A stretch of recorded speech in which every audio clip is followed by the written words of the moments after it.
Hey, Kyle, it's wonderful here again with another wrestling review. This time it's Impact Wrestling Emergence from August 12th, 2022, live from Chicago, Illinois. So we've got another big pay-per-view event from Impact Wrestling, the second since Slammiversary 2 months ago. But unlike the last pay-per-view against all odds, this time Impact had more than 2 weeks to build up the event.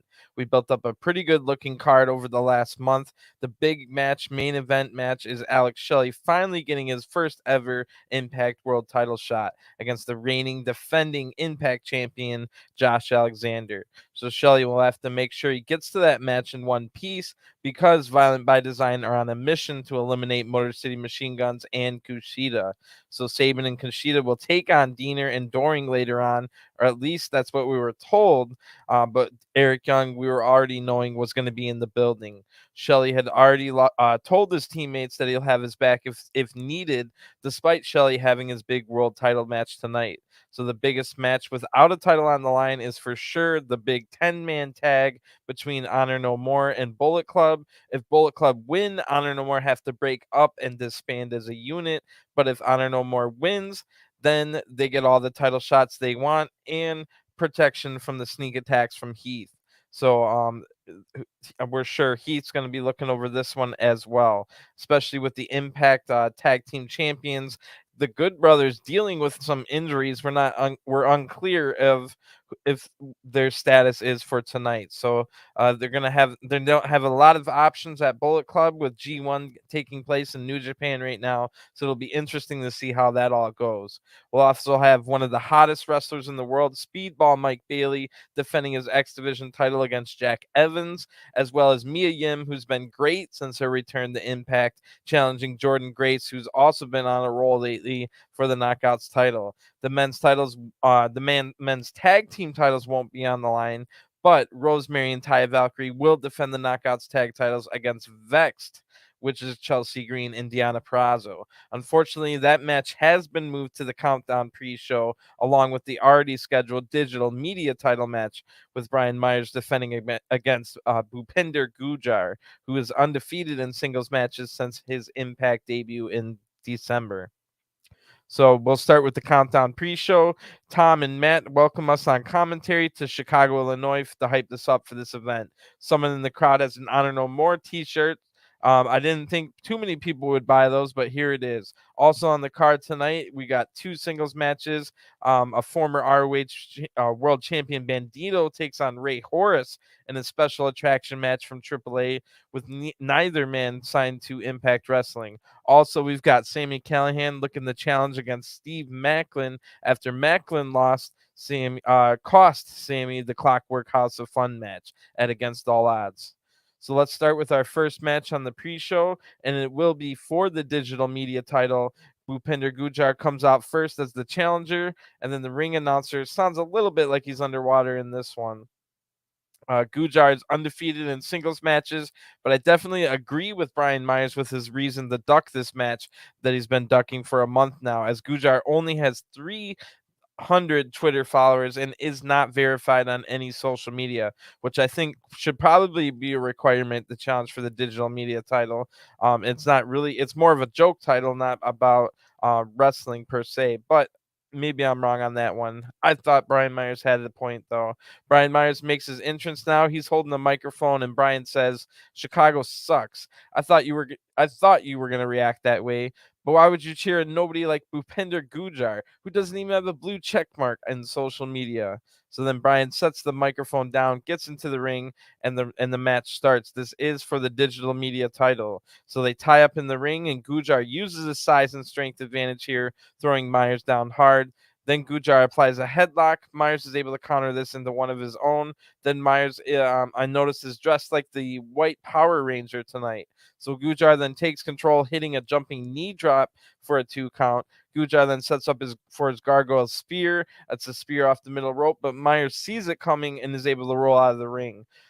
Gujjar then goes after him, but Gujjar had when Gujjar gets back into the ring, Myers kicks the middle rope it's a legal low blow because the referee can't call that Myers did not touch Gujjar with that move. So Bryan applies a headlock when Gujjar escapes and eventually escapes, and Myers trips Gujjar right after that. Myers keeps the pace slow here and hits a vertical suplex for a 2 count. Now Gujjar has his shoulder taped up, we see, and it might give him problems in this match. Myers sets Gujjar up on the top rope, joins him up there, but Gujjar blocks the attack, shoving Myers down hard. Gujjar then leaps off the top rope with a missile drop kick, and it hit. But Gujjar also landed hard on the back of his head. That was looking sketchy. So Gujjar then hits some back elbows and a ripcord knee strike. Myers is in big trouble now. So Gujjar lifts Myers up, slams him down with a Samoan drop. And if you're a Marky D fan, Marky D123 fan, you know what to say there. You know. But anyway, Myers is able to counter the next attack with an Enziguri kick. Then Myers hits the Impaler DDT left over from his Edgehead days. Gujjar just barely able to kick off at a 2 count here. Myers then quickens the pace and hits a big spear, but Gujjar is able to kick out another one from the Edgehead days. Gujjar ducks under the next attack and is able to roll up Myers, but on the way down, Myers had taken the turnbuckle off. When Myers kicks out of the pin, Gujjar hits his head on the exposed turnbuckle, and Myers rolls him up for the 1-2-3. The winner of this match by pinfall and still Impact Digital Media Champion, the most professional wrestler, Brian Myers. So, I mean, that match was fine. But it does kind of it just there goes Gujjar's undefeated streak just like that, with Brian Myers being the one that ended. And I don't know if that's exactly who you wanted to end the Gujjar undefeated streak, but unless they're looking to give Myers a big push here. So couldn't have someone else at least benefited from beating Gujjar's undefeated streak since December? I mean, it's not that often, although we're seeing the same thing in the women's division with Masha Slamovich, but still, it's not that often that you see that happen. But either way, like I said, Gujjar really didn't seem like a good fit for the social media champion. If you're going to name a title after some kind of gimmick, then to have people win it that don't really fit the gimmick kind of devalues the gimmick. Just get rid of the social media title. For good lord, get rid of it, man. Get rid of the social media title and add X Division tag titles, please. That would be a way better trade-off. Look at all the people that we could have added to the card instead of Brian Myers versus Gujjar for the digital media title. We could have had all kinds of X Division tag teams formed. We already have a few formed as it is.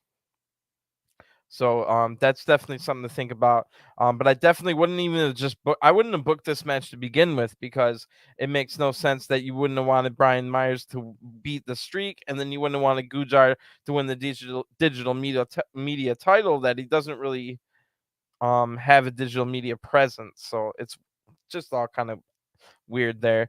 Anyway, that match had some length to it, so it was only a half-hour pre-show tonight. So, well, they didn't leave a ton of. I mean, they split the time, but I would have thought the big Knockouts tag title match that's coming up next, that already got relegated to the pre-show, would have got a little bit more time. So, as I said earlier, the Digital Media Championship's kind of a joke. I understand it was a big undefeated streak, and the match was fine. I'm not saying the match was a joke, but I mean, you named it the Digital Media Championship, so by proxy, it's already a joke. Come on.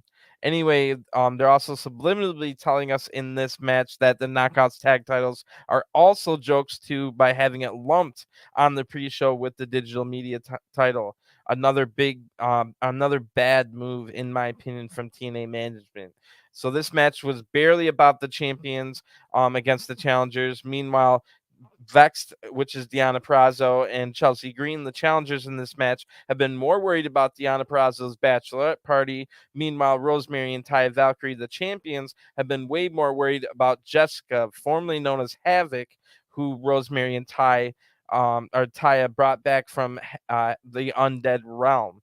They brought Havoc back, and she's her alter ego, a bright, smiley, cheerful Jessicka. So now Rosemary's nervous about this match, with Jessicka not being any help for them the entire time. I really personally haven't trusted Taya Valkyrie's motivation, so maybe we'll find out tonight if Ty is all in with this tag team or not. We'll also find out if Jessica's really going to be their downfall, or is Jessicka maybe going to help them out in the long run, or maybe she really wants to just kind of go to the bachelorette party. That's all it's kind of weird. Anyway, we didn't even see Rosemary, Taya, Jessicka on last week's episode of Impact, and that's also last night's episodes where it was just before this event. So um it was kind of like we didn't get to see the champions, and then we were told it was on the pre-show. So it was just ridiculous. Anyway, Vex now make their entrance first. They've got team music. It's neither of their singles music. They've got team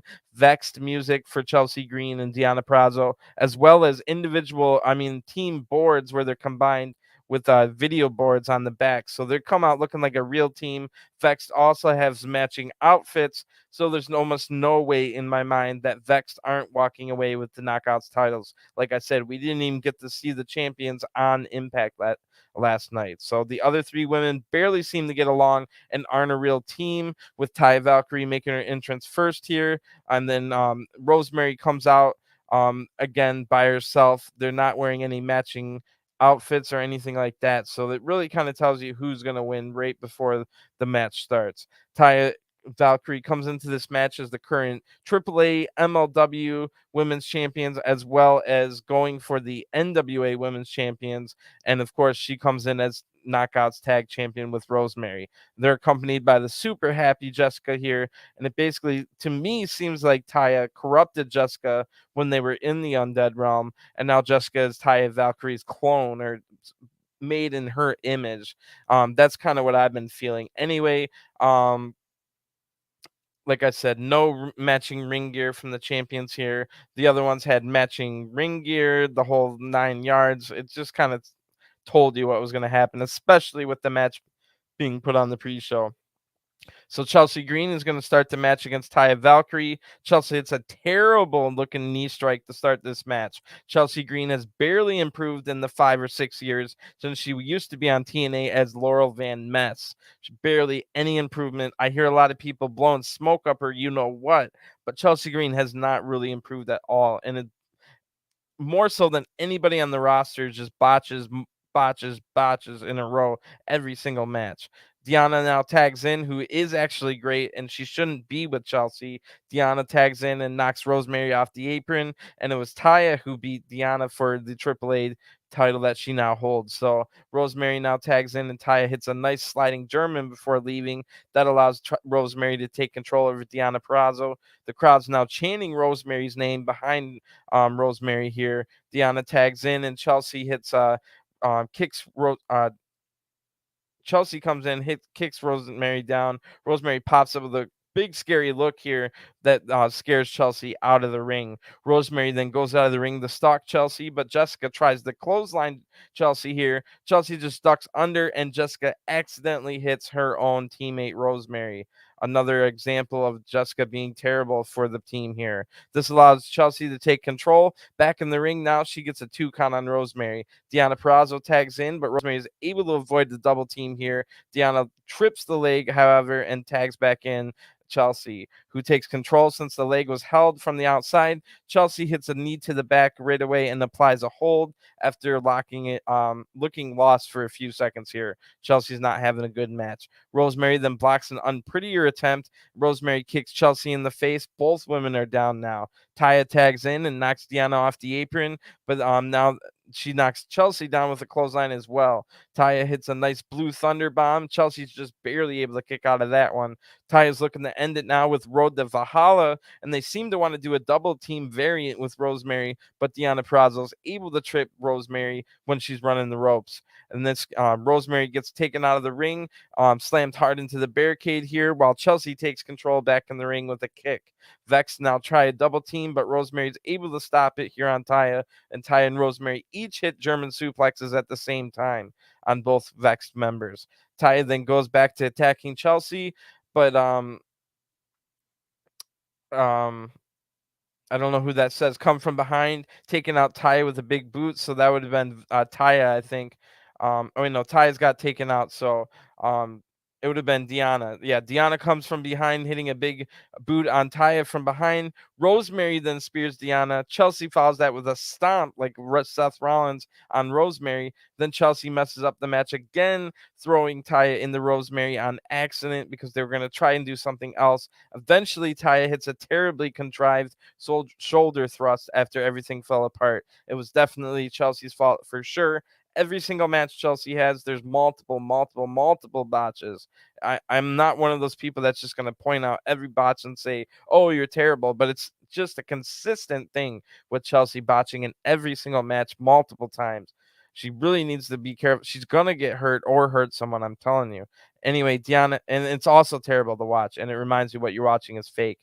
Anyway, Deonna hits a knee strike on Taya now. Chelsea dives out of the ring, but Jessicka sacrifices herself, taking the damage instead of Taya. So Jessicka sacrifices herself for Taya here, who's able to tag in Rosemary now. Taya holds up Chelsea to hit, but this time they are able to hit the double team road to Valhalla that they were looking for earlier. Deonna's just barely to come in and break up the pin. Decent match here. Chelsea's now hitting a big boot to Rosemary's face, and immediately the referee goes down to check on Rosemary. I don't know what the referee saw. Maybe her nose broke or something, but I didn't really see anything out of the ordinary. Chelsea takes her time now, then stomps Rosemary, and the match just stops. Like everything just kind of stops. Again, Chelsea's terrible in the ring. Chelsea then punches Taya on the apron. Jessicka gets up on the apron. Rosemary now has spit. The mist is in her mouth. She spits it and accidentally in Taya's her own partner's face.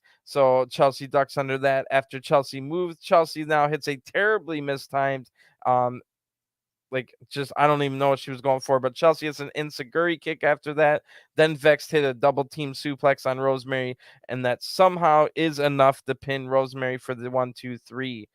That kind of fell out of nowhere for me. But the winners of this match and new Knockouts Tag Team Champions, Vex. So what the heck? I mean, I figured they would win, but this match was absolutely terrible, and the ending made no sense. They acted as if Rosemary was the one that got misted, like the mist in their face, getting easily beaten right after that when Rosemary was the one that spit it. Like it was ridiculous. Anyway, Taya was also getting beat up more than Rosemary, which made it be a little bit of weird ending to go with all the Chelsea thing, approving again Chelsea's terrible. And I'm kind of glad it was on the pre-show now because it didn't spoil the main card with this trash that they performed out here. I mean, part of the match was fine, but Chelsea was terrible in the match and the ending was really bad. So Jessicka tried to help but failed.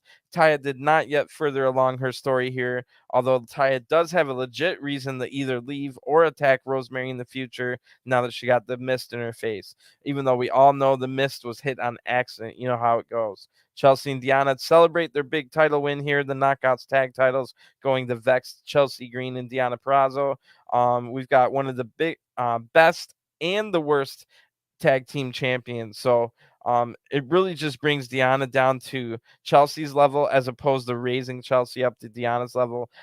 I know that they're friends for like 10 years, but I don't know. It's really not working. But that ends the pre-show. Hopefully the actual show is way better than what we got in the countdown, and it definitely is. So Impact Wrestling Emergence 2022 now starts with a cool hype video showing off the Maclin and Sami Callihan rivalry, as well as Violent by Design wanting to take out Motor City Machine Guns and Kushida. And then it shows all the highlights for the title matches, as well as the big 10-man tag between Honor No More and Bullet Club. So after the opening video, we see the ring. It looks decent in here. We got about 1,000 people in total, and it looks like we're going to start the event with Jack Evans flipping his way out, and it will be for the X Division title. Speedball Mike Bailey defending against Jack Evans. So this is going to be a great way to start the show here with the X Division title match. Jack Evans is getting this title shot because he was supposed to be in the Slammiversary Ultimate X match for the title, but had to pull out due to a nasty injury like the night before. I saw that. I can't remember exactly what it was, but I remember thinking, oh, that was nasty. So anyway, Jack Evans is back already. Wasn't too long-term of an injury. Jack still has short hair here from when Matt Hardy made him take on Orange Cassidy in AEW in a hair versus hair match that Jack Evans lost. And then Jack Evans wasn't re-signed shortly after. So Jack Evans shaved his head and then basically never appeared on AEW again, which is kind of unfortunate to say the least. Jack then returned mostly to AAA and has been staying sharp. So Speedball Mike Bailey comes out next, but nobody has been staying as sharp in the world as Speedball Mike Bailey right now, the X Division champion, having banger match after banger match all over the world. Everything's just been coming up roses for Speedball Mike Bailey in 2022. Jack Evans has added some muscle to his frame that we see here ever since we last saw him in AEW. So Speedball wants to shake hands here, but Evans rolls him up real quickly instead as the bell had already rang, almost winning the match right in the first couple seconds here is Jack Evans. They now trade quick pins back and forth. Jack Evans bails out of the ring. They reset, and Jack runs away from a lockup. This happens a few times in a row. Then Jack hits a cheap shot when he gets wrist control. Mike counters getting wrist control himself. Jack cartwheels out of this and then quickens the pace, hitting a running cross body for a 2 count. Then Mike misses a crossbody. Jack misses a standing moonsault right after that. So both run up to the ropes and collide, or run off the ropes and collide, both hitting a crossbody at the exact same time. That was a really good start to this match. Really good X Division stuff. The kind of stuff you expect to kick off an Impact pay-per-view. So Jack then misses a roundhouse while Mike misses a leg sweep right after that. Jack then bails out of the ring again, but Speedball just dives out right away on the Jack Evans. Mike rolls him back in the ring, but Evans rolls out the other side, and Mike just dives out again right onto Evans, and then rolling him back in. So Jack's kind of looking winded already, maybe not used to his new muscle mass on his new the new weight he's put on. So Jack is able to hit it as he comes back in the ring, a springboard corkscrew kick while coming back in the ring. That was looking awesome there. Speedball and Jack then apply the crowd chants for Speedball as Jack applies what it looks like a cattle mutilation here. Speedball's in trouble but able to get out. Mike then counters a move here with a back elbow, but Jack counters with a springboard attack and a big kick right after that. So Jack slingshots Mike into the corner, but Mike leaps up to like it was like slingshot, you know what I mean. But Mike lands on the corner and is able to hit a Busaiku knee right after that, after flipping over Evans off the middle rope. So that was awesome, hitting the Busaiku knee here. Speedball uses this time to recover, then hitting a kick combo and a standing corkscrew shooting star press that's just as insane. Jack then catches a kick after that, but Mike hits a chop. Jack then cartwheel back elbows right into a Northern Lights suplex and a Falcon Arrow. So those moves were nice, but it was kind of looking like they were in slow motion. I definitely think Jack is out of stamina, and like I said, not really used to the weight that he's put on. Both men now flip out of kicks. It's still, don't get me wrong, really good match here. It was just kind of looking like Jack Evans was in a little bit of slow motion, and it might be because of the new weight muscle mass he's put on. Anyway, both men flip out of kicks. They both take out each other at the same time. Both are now down, and this match has kind of been stuck in second gear. Mike Bailey then gets up as the crowd cheers. Mike hits a weak kick here. Then Jack tries for a springboard attack, but Mike kicks him right in the face, knocking him right out of the ring. Mike hits an Asai moonsault to the outside of the ring. Then Jack goes up to the top a little bit after that, hitting a blockbuster on Speedball, who's able to kick out at 2, but is getting weaker with his kickouts. Jack then goes up to the top rope. Mike charges on in, but Jack strikes him down. And then Speedball gets right back up to the ropes with Jack, who strikes him down again. Mike's now hanging on the middle rope by his legs. Mike fires up, lifting himself up like with the core strength here, but Jack Evans slips through Mike's legs, then goes right back up and hits a nasty spider German suplex that absolutely crushes Speedball's shoulder hard into the mat, causing major damage here. Jack Evans has a real chance now, but Mike just gets up, hits a big kick, and then Mike Bailey hits the ultimate weapon off the middle rope, sending both knees into the back of Jack. Wow, 1, 2, 3. The match is over. The winner of the match by pinfall and still X Division champion, Speedball Mike Bailey. So looked like Mike Bailey might have got a little bit hurt on that. He absolutely just, we saw so much aggression there at the end. Speedball usually can keep calm, but he is definitely scary when angry. He just absolutely destroys Jack Evans after getting thrown down hard on his shoulder. So this match was all right, but I definitely think someone like an Alan Angels could have made a good match on pay-per-view. I think the match we saw in last night's Impact with Rocky Romero was maybe even a little bit better. Like I said, Jack Evans was all right, but he was kind of moving in slow motion and making it look a little too contrived. So hopefully Mike Bailey didn't suffer any long-term damage to his shoulder on that one, because he is one of the hottest wrestlers in the world right now. So I wonder what's next for Mike Bailey.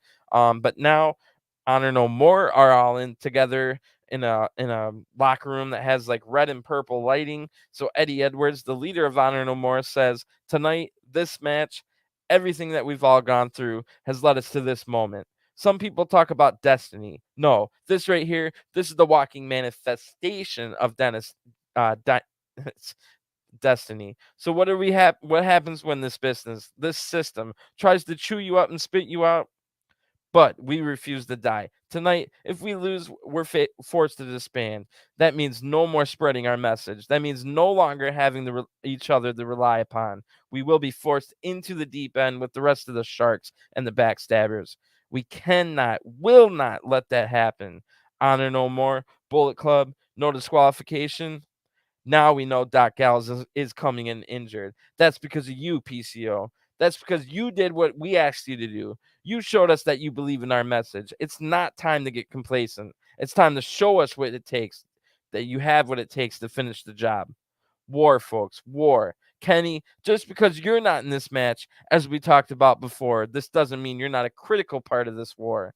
So then Kenny King says, say less, Ed. You don't have to tell me, because I'm not selfish. We're not selfish. We're not a bunch of egomaniacs like these Impact guys. Each and every one of us has a job to do tonight. The mission is to lay out every single one of them. So I got your back. You take out the Bullet Club, and I'm going to set a trap and catch that red-headed idiot Heath. So then Maria says, 8 months. Bullet Club has been our rivals. 8 months, Bullet Club has been our rivals. But for OGK, for the Kingdom, it's been 8 years that Bullet Club has been chasing us. Tonight is bigger than that, bigger than the Tag Team Championship, because this is about spreading our message. Tonight, we raise the flag of Honor No More. Tonight is the final battle. And Bullet Club, you're all out of ammo. Then PCO yells Honor No More. Everyone gets pumped up as they are prepared for the big match later. So it looks like Kenny will be being used to go after Heath here. A smart move, as Kenny might be the fastest member of Honor No More, and Heath isn't too big for Kenny to take out either. So that's a good idea. Anyway, since it's a no disqualification match, anything goes, anything can happen, anybody can show up. We can see Bullet Club legends like Ming, Hikuleo's father, maybe even a new Honor No More member. No telling what might happen in that one. But if Bullet Club wins, remember that promo we just watched was the last one of those big speeches we see from Honor No More. So after that, let me get a quick drink. I'm losing my voice.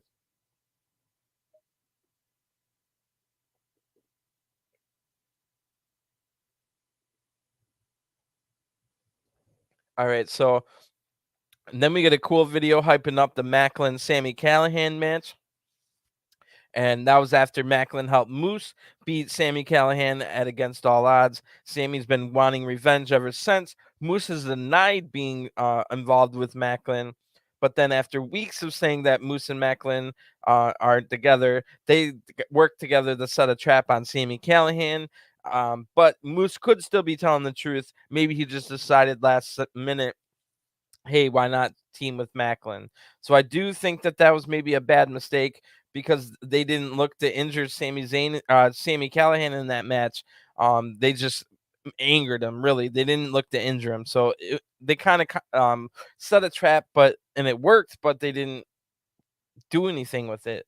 Just a little bit of a beatdown. Anyway, Steve Maclin comes out first, and then Maclin jumps Sami right as he's making his entrance here. They fight on the outside, then Sami counters, hitting a snap suplex on the ramp here. Still, the bell hasn't rung. They're not in the ring yet. Sami then rolls Maclin into the ring, and then Sami grabs a steel chair here. Sami shoves the referee away, but Maclin is able to block the chair attack.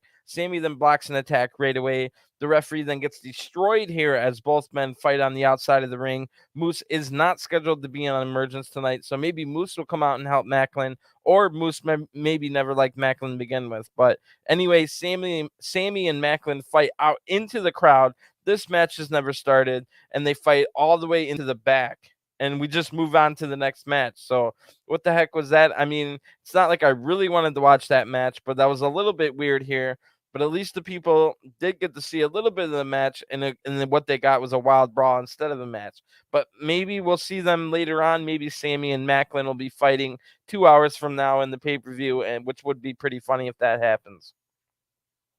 So we just go right from that to a video hyping up Violent by Design against Chris Sabin and KUSHIDA with Alex Shelley in the main event. Sabin and KUSHIDA are desperate to deal with the problem that is Violent by Design, which kind of for no reason wants the Motor City Machine Guns and KUSHIDA destroyed. But I mean, the Guns did help Josh Alexander against Violent by Design, who then the Guns fought for the title shot. So maybe that's why. Anyway, we're not really sure which two members of the three from Violent by Design are going to be in this match. It was originally scheduled to be Diener and Joe Doering, but Eric said something about doing it himself. So Eric Young might just be talking about sneak attack, or he might be talking about the match. So Violent by Design come out first. And yes, Joe Doering is the one not dressed to wrestle. So the announcer tells us it'll be Eric Young and Diener in this match. So what the heck? Why would you not sub out Diener and keep Joe Doering, who's a monster and 10 times better than Diener? That's a little weird, but maybe Eric Young has a plan here. So KUSHIDA comes out next, and he made his Impact debut about a month ago, also returning to New Japan in the last couple months now that KUSHIDA is out of NXT. KUSHIDA's had 2 matches on Impact so far, beating both Rich Swann and Diener. So maybe that's our answer to who fights Speedball next. It might be KUSHIDA. Well, that would be a KUSHIDA against Speedball for the X Division title would be amazing. So it can't be too much longer until we get that match, which is going to be awesome. Sabin comes out first. He's got his own singles music. We'll have to see if when Shelley came out for their number 1 contenders match, Shelley just came out to the Motor City Machine Guns music. So it'll be interesting to see if later Shelley in the main event got his own singles music now, or if he'll just be Motor City Machine Guns music. Spoiler alert, it's just the Motor City Machine Guns music, meaning Shelley didn't have solo music. Anyway, before Shelley beat Sabin, Sabin had one of the best matches of his career about 6 weeks ago against Frankie Kazarian in the main event of Impact. So Shelley got a big win at that after that against Sabin. So that kind of now leads us up to where we are now. It's going to be KUSHIDA and Eric Young that start this match. These two never crossed paths while they were in NXT or any other time in their long careers. So this is a cool start to the match here. Eric Young gets out of the ring right away and yells at some of the fans for cheering for KUSHIDA. And then back in the ring, Eric charges at KUSHIDA, takes control using his size advantage here. Diener now tags in. KUSHIDA blocks a Diener DDT attempt right away. Then KUSHIDA quickens the pace, knocking Diener down with a shoulder tackle. Then KUSHIDA hits a gator roll and applies an armbar. Diener fights this off, but KUSHIDA maintains wrist control, then tags in Sabin. KUSHIDA, while Shelley was out injured a couple of years ago, KUSHIDA was tagging with Sabin a little bit while Shelley was out injured. So Sabin and KUSHIDA do have a little bit of tag team chemistry together. So now Sabin works on the arm as they use quick tags here to attack Diener's arm further. A blind tag from KUSHIDA is able to hit a big double team again on Diener's arm. The arm is badly damaged now. Eric Young kicks KUSHIDA from the apron to stop the momentum here. Eric Young's now able to tag in, hitting some stomps on the corner. The crowd's hating this attack on KUSHIDA. Eric Young now goes up to the top rope. KUSHIDA attempts to do a hoverboard lock up there like we saw him do in his previous 2 matches, but Eric Young is able to fight his way out, then hit a knee drop off the top rope, and KUSHIDA's now in trouble. Diener tags in and keeps KUSHIDA in the Violent by Design corner, and Diener hits a big kick, then tags in Eric, who hits a neck breaker right after. But KUSHIDA still has some fight left in him, kicking out at 2 here. KUSHIDA needs to fight for his friend Shelley, so Shelley doesn't have to come out and save either a 3-on-2 or a 3-on-1 beatdown, depending on how this goes. Maybe getting Shelley beat up, that would have made Shelley get beat up, and his chances winning the main event drop if that happens. But Shelley said he would come out if the numbers game is catching up to them. He will make the save regardless. So quick tags now by Violent by Design. They're able to isolate, keep control on KUSHIDA. Diener's in now. KUSHIDA tries to rush in on Sabin, but Diener applies a front face lock to stop that. Now Violent by Design use more quick tags, and they hit Unicorn Stampede. Stomps in the corner. KUSHIDA gets close to tagging out eventually here, but Eric rushes in and knocks out Sabin off the apron. So this makes the crowd super angry now. They've been seeing KUSHIDA getting beat up for a long time, but KUSHIDA fights out a double team here, hitting a big punch, then jumping off the back of Diener to finally tag in Sabin. Sabin comes in with a ton of fire here, taking out both men. Then Sabin hits a haluva kick in the corner and an enziguri kick, taking out Diener, and that was nasty. Diener's just barely able to kick out of that kick. Then Eric comes in and to stop a cradle shock attempt, and Young holds the ropes open for Diener to dive through, just like the Motor City Machine Gun usually do. But this is countered, and KUSHIDA knocks Eric off the apron with a cool cartwheel kick, back heel kick, and then KUSHIDA holds the ropes open for Sabin to now dive through out to Eric Young. Back in the ring, they double team Diener, hitting big shots here, ending with a Pele kick assisted cradle shock here. Eric's just barely able to break up the pin. There was no way Diener was kicking out. Really good match here. You could definitely watch this one. This was a good one. Eric now tags in looking for a pile driver, but Sabin counters it into a pin for a 2 count. Eric then blocks the cradle shock attempt, and Diener comes in. They hit a double team on Sabin, followed by a diving headbutt and a diving elbow in back-to-back succession from both Violent by Design members on Sabin here. KUSHIDA's just barely able to break up this pin in time. KUSHIDA now hits his patented handspring back elbow on the both men as the crowd's now chanting his name. Picture perfect move as usual, as KUSHIDA is the best. All 4 men are now on their knees hitting strikes as they're now getting to their feet, but eventually Violent by Design rake the eyes to take control. Both Sabin and KUSHIDA counter Irish whips here and hit the other guys with a Shote palm strike from KUSHIDA and a super kick from Chris Sabin. They then double team Diener here with a Motor City Machine Gun double teams that the Time Splitters sometimes use the same double teams as Motor City Machine Gun. So that makes sense. They now take out Eric Young as well. Diener has the Violent by Design flag and is able to distract the referee with the weapon here, and that allows Joe Doering to take out KUSHIDA with the big strike. Eric Young then hits a pile driver on Sabin for the 1-2-3. The winners of this match by pinfall, Violent by Design. So wow, really good match here. I was shocked to see Violent by Design win, but it's not too bad. This is definitely going to be a good part of the story going forward. More importantly, though, tonight it seems as though Eric Young is satisfied with the win only. That means Sabin and KUSHIDA did not have to be saved by Shelley at all, which would have caused Shelley to be allowed Shelley, I should say, to concentrate on his big main event match later on in the main event for the Impact World title. So let me get another drink real quick.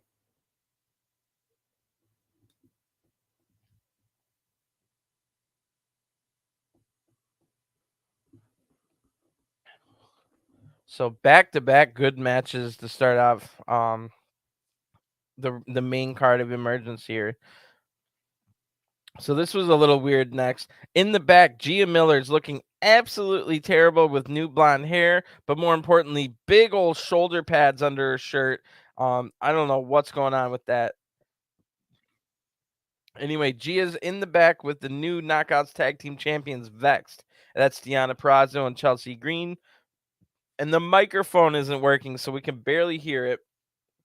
We can hear from the camera. Deonna Purrazzo says, "You're damn right. Congratulations are in order because we are the new Knockouts Tag Team Champions. We are redefining this division, not the entire division, the entire world of professional wrestling." Chelsea then says, "Was there any doubt when the 2 biggest knockout stars, that's a lie, get together and then we would win the tag team titles? We always knew we were going to leave them vexed," which is their tag team name. Cringe. Deonna then says, "And Vexed is more than just leaving everybody confused and in disarray. Vexed is an entire 10-year friendship. Vexed is our entire history." Chelsea says, "They all label us as problematic, hard to deal with, even as bullies. But no, we knew exactly how good we are, and we're done tiptoeing around. And I'm like, oh my God, are they still talking? So Deonna then says, you're right. And now so does everybody else. Then the segment finally ends. So, wow, that was painful to listen to. Already, Deonna has been dialed down to Chelsea's level. I get that they're 10-year real life best friends, but Deonna Purrazzo is amazing on her own. She's just being brought down to Chelsea Green's level with all this stuff, and it's not a good look.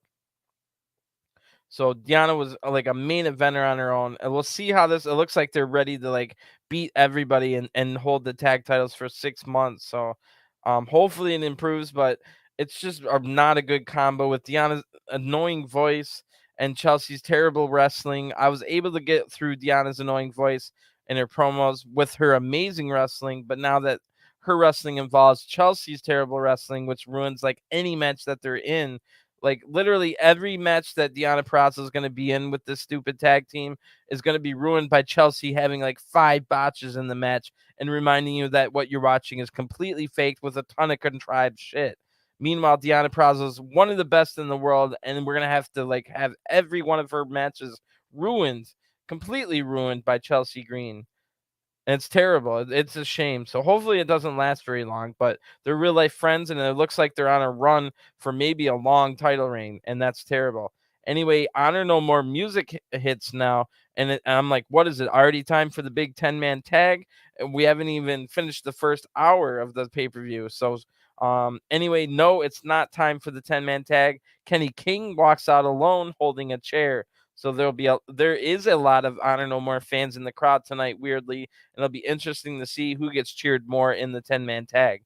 So Kenny King has a microphone now, as if we didn't get any more talk, or as if we didn't need any more talking after that last segment.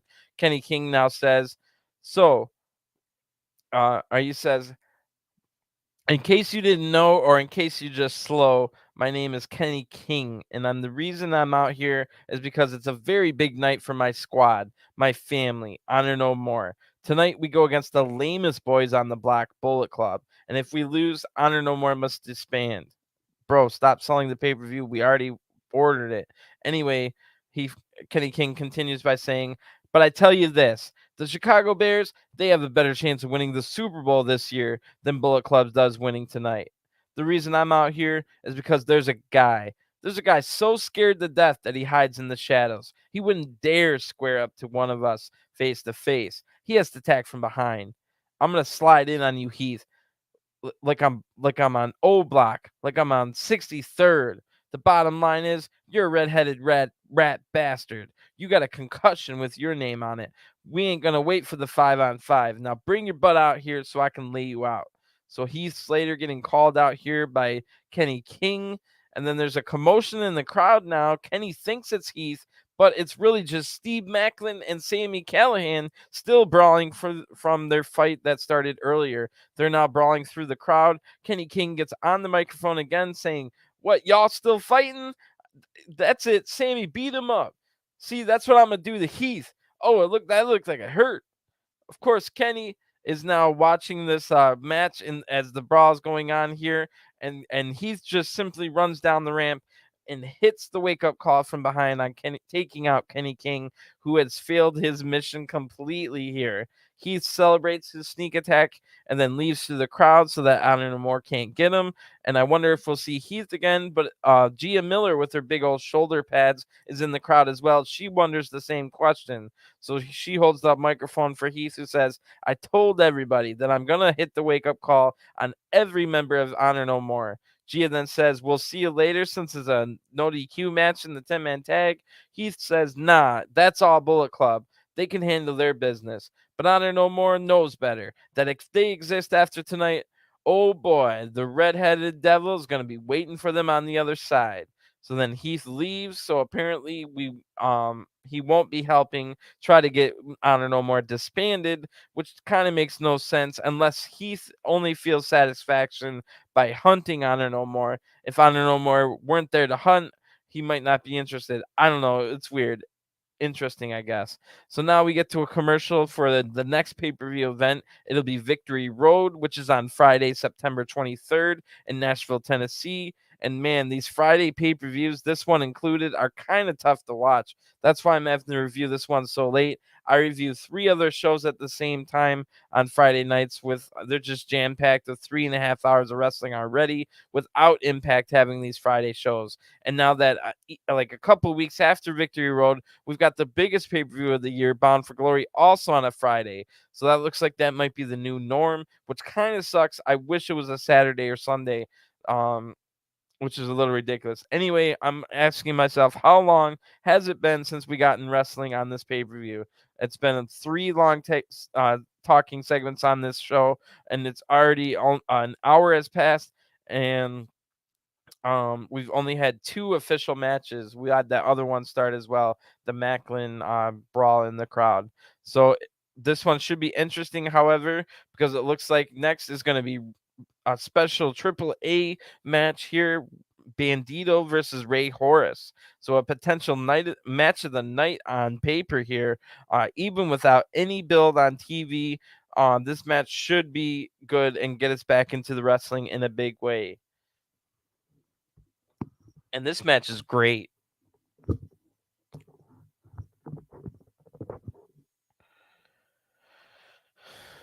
All right, Rey Horus now comes out next. And I know Rey Horus from his time in Lucha Underground as Dragon Azteca Jr., as who he would become one of the main characters of the show, but was never quite able to get past Rey Fenix. If you watched Lucha Underground but never heard of Rey Horus, you would have recognized him immediately, even with a different mask here. His trademark goatee definitely gives him away. Bandito now comes out next. Bandito probably more well known with the American crowd as being a former Ring of Honor world champion.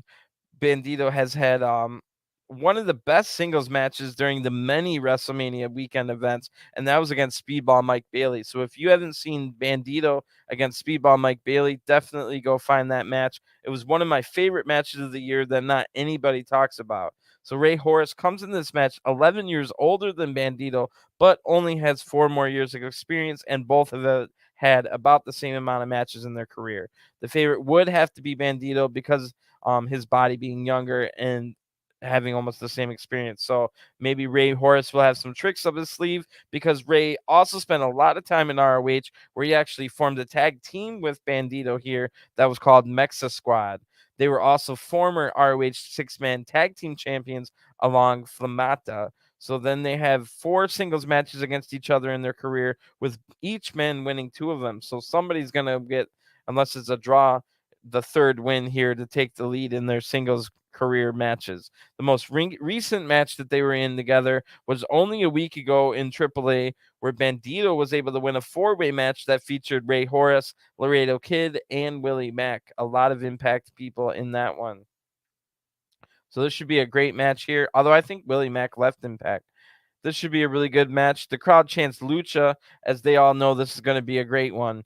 Bandito gets a headlock applied. They trade shoulder tackles here, but nobody falls. They counter back and forth. Bandito does a handspring to evade attacks here, then hits a jumping knee strike. Horus then hits a kick, and Bandito's looking for a springboard German suplex here, one of his big moves, but Horus knew it was coming, and he's able to hold on to the rope to block it.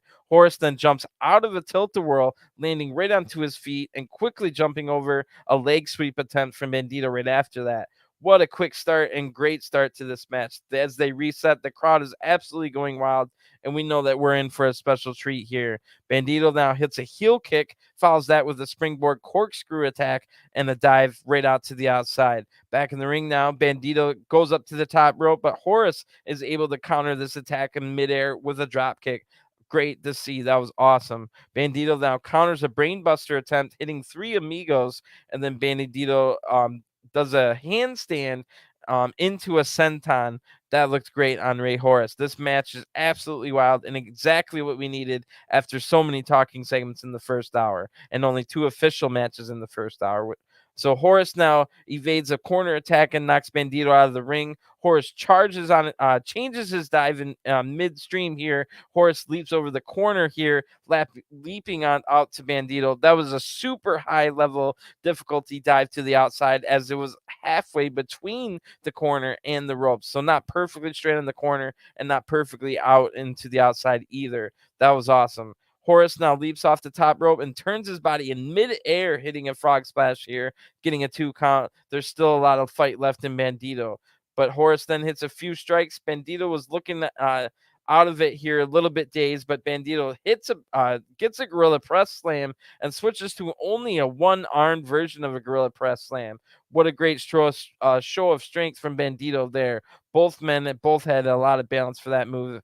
Now they counter each other back and forth, with Rey Horus eventually hitting a middle rope DDT, tornado style. So both men were on the ropes as it happened, and it was a tilt-a-whirl in there as well. So this is truly some next level lucha libre that we're watching here. Bandito then has Horus up on the top rope and then hits a big kick, but both men are now on the top rope having a striking battle.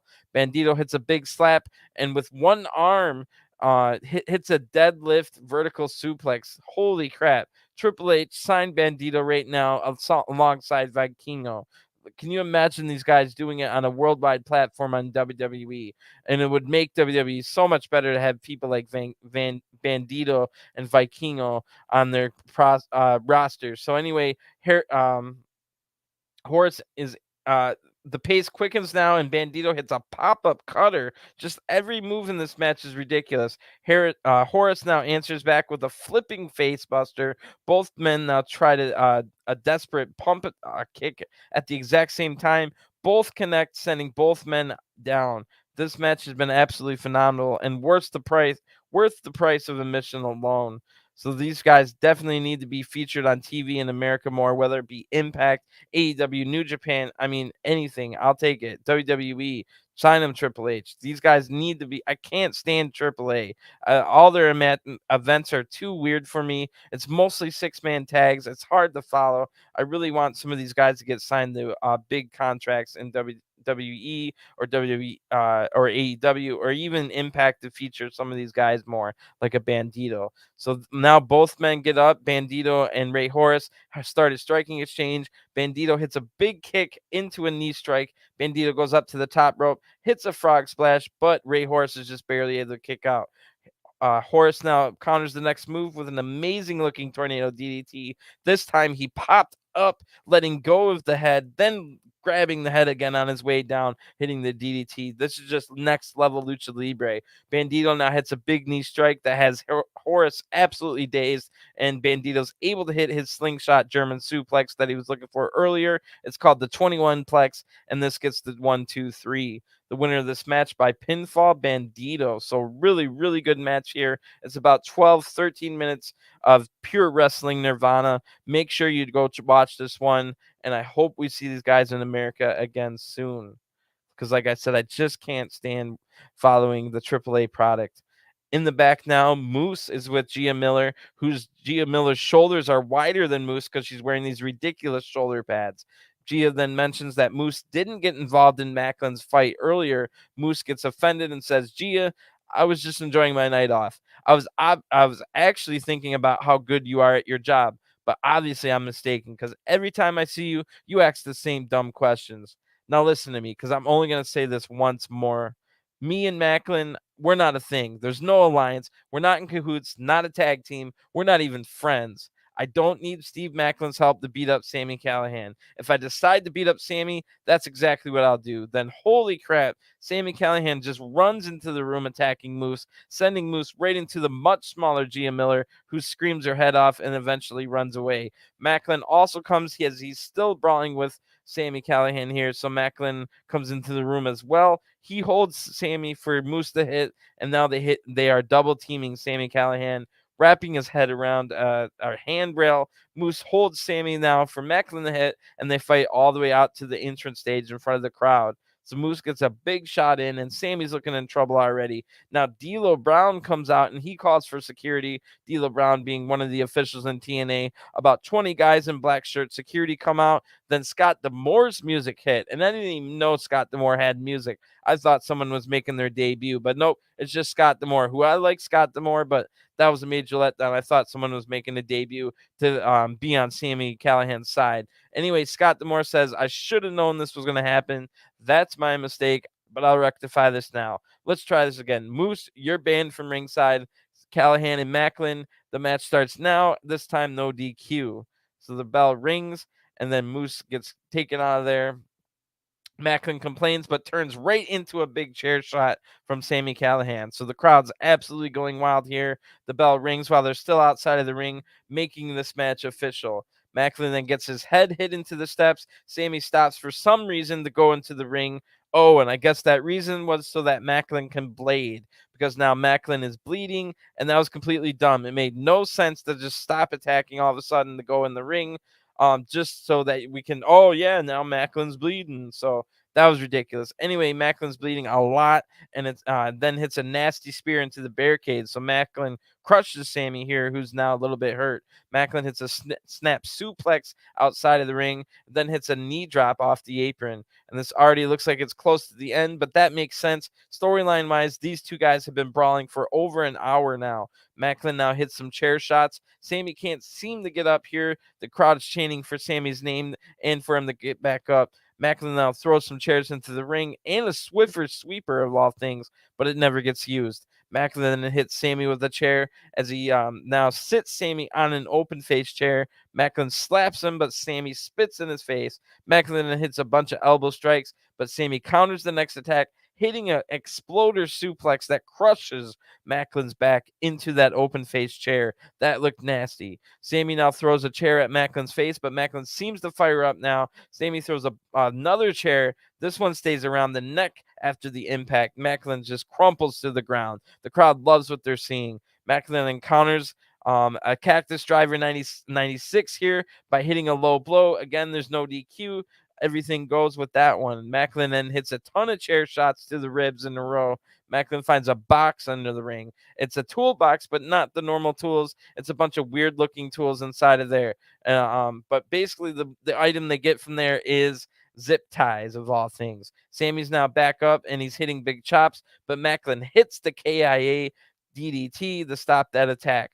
Maclin doesn't want to go for the pin or anything. He's trying to tie Sami Callihan's hands behind his back with these zip ties. Maclin then puts a sleeper hold on while Sami was trying to fight it. Sami's fading away here, but seems to have a little bit of strength, enough to hit a low blow with his leg. Sami then throws a chair at Maclin's head again. Sami stomps on the yam bags over and over and over between the legs here. Deonna Purrazzo won't be happy about that just before her wedding with Maclin, nor will she like the fact that Maclin just bladed before their wedding. Anyway, Sami now ties the hands of Maclin behind Maclin's back, and just like Maclin wanted to do to him, Sami now slaps Maclin and talking trash. Maclin spits in the face and showing defiance to the very end as Sami hits the Cactus Driver 96 for the 1-2-3. Winner of this match by pinfall, Sami Callihan. So, I mean, this match was fine. It's not my favorite style, and I still don't understand why Sami Callihan's cheered by everyone, but it's fine. It told a decent story, and now we'll have to see what Moose does next. Is he going to be still working with Maclin? Is Moose just going to take on Sami Callihan by himself? Or is Sami Callihan going to finally get an ally and we'll have some kind of tag match or something? Like I said, I thought Sami Callihan was getting an ally. It was just Scott D'Amore's music. So it is time for the big 10-man tag. So 2 no disqualification matches in a row. Not necessarily something you normally want to do on a card, but I guess it was special circumstances since that originally that Maclin Sami Callihan match started like an hour before it ended.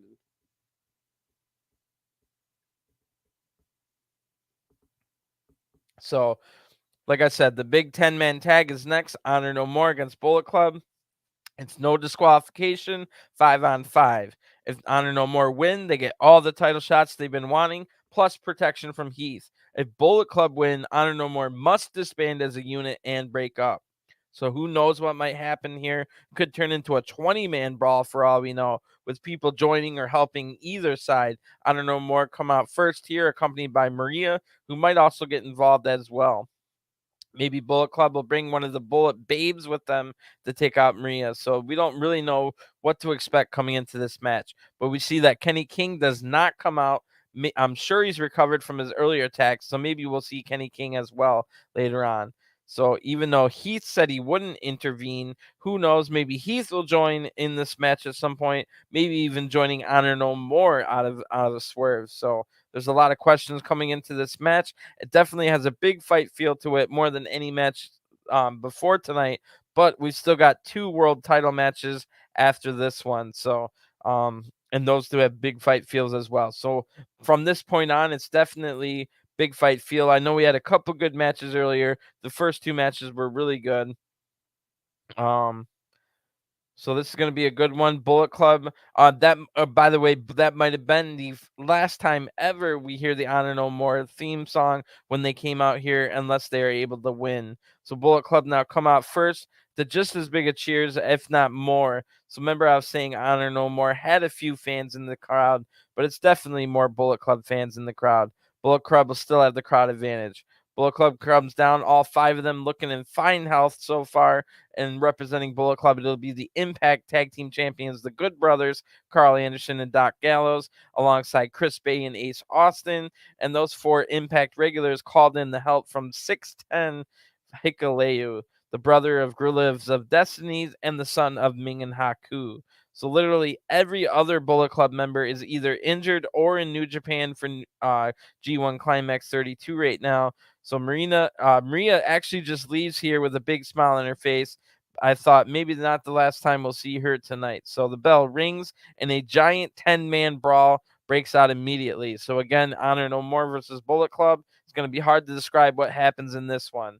Um, all 10 are still in the ring as we start here. Doc Gallows goes after PCO right away, who PCO took him out in the Derby City Street fight 8 days before this match. Karl Anderson goes after Vincent. Chris Bay goes after Mike Bennett, and Ace Austin is battling with Eddie Edwards, who beat Ace a few weeks ago in a singles match. Hikuleo was going to go after Matt Taven, but Taven countered his running attack by ducking and holding the ropes down, sending the least experienced man in this match and also the biggest man, Hikuleo, out of the ring already. So this should be a big moment here. Let's see if Honor No More can take the lead with the numbers advantage here, but they do not, as Chris Bay knocks Bennett out of the ring, and now the numbers are even again. Taven now goes after Chris Bay. Ace Austin fights with Eddie outside of the ring. Gallows throws PCO outside of the ring, and Ace Austin and Eddie are now having a huge fight. Somehow the Good Brothers both end up in the ring with Vincent alone. They hit a double back elbow on Vincent, and Taven comes in to help.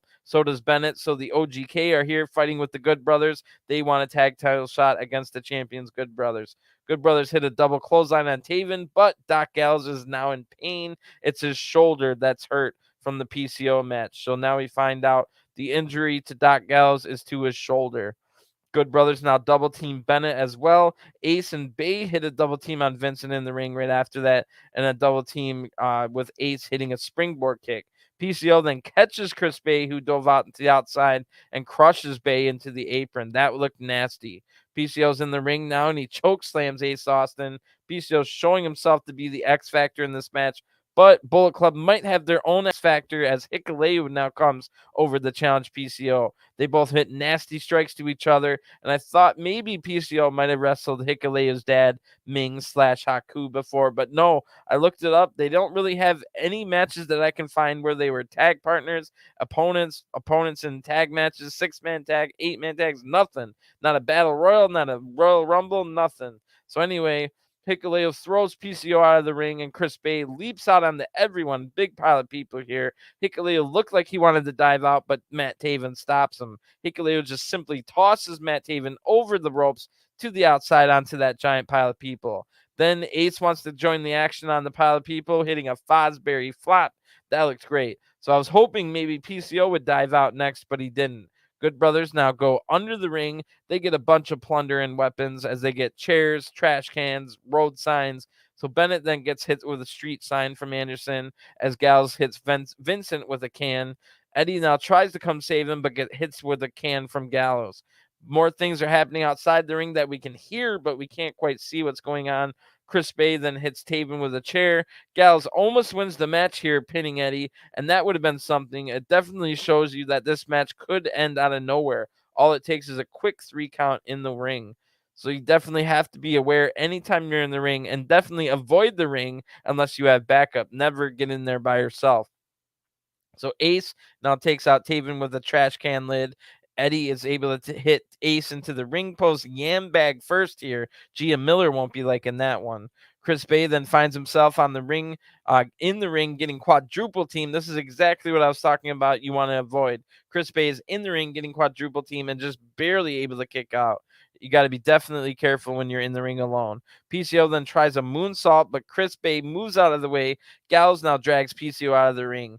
Gallows gets hit with a double super kick from the OGK right after that, and then they double yam bag kick Hikuleo after that. OGK throw Gallows into the crowd, double team him there, sending Gallows into the back wall of the arena, shoulder first, his bad shoulder. So Doc Gallows is now screaming in pain, but trying to fight back here. Gallows is throwing chairs at three of the different Honor No More men in the crowd. That looked dangerous. But anyway, nobody got hurt other than wrestlers, which is how it's supposed to be, right? PCO then comes back over and Gallows applies a headlock, then drags PCO all the way up to the second story of the stands here.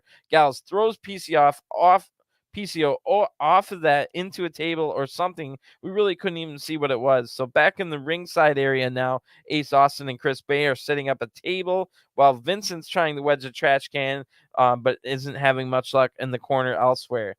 Um, Doc now tries to come in and stop Vincent from doing that and does, but Taven attacks Doc Gallows from behind. That table that was just set up by Chris Bay and Ace Austin, now Taven hits a low blow on Gallows, setting Gallows on that table, and all of a sudden Vincent comes off the top rope, hitting the red rum senton. That looked awesome and crashes Gallows through the table. That was great because we didn't even know Vincent was up on the top rope. So in the ring now, Anderson's getting caned here by the OGK. They have Singapore canes, but Gallows is up here. He's able to save his good brother, and Anderson hits Taven with a road sign. Then the good brothers look for the magic killer here, but Gallows' arm is shoulder is too damaged. Big moment there. Um, Eddie now comes in. He's got a kendo stick. He hits both of the good brothers. Ace Austin and Chris Bay are nowhere to be found. I have no idea what happened to them. Gallows then gets triple teamed, ending with Taven hitting the climax right into a trash can. Both OGK members, Matt Bennett and Mike Bennett and Matt Taven, make the pin on Doc Gallows and get the 1-2-3. The winners of this match by pinfall, Honor No More. So wow, that was certainly chaotic. It didn't overstay its welcome, not taking too long to finish. It had a pretty cool parts, but then it just ended. I mean, it was a perfect. I feel like it was the perfect amount of time, but what the heck happened to Ace Austin? What happened to Chris Bay?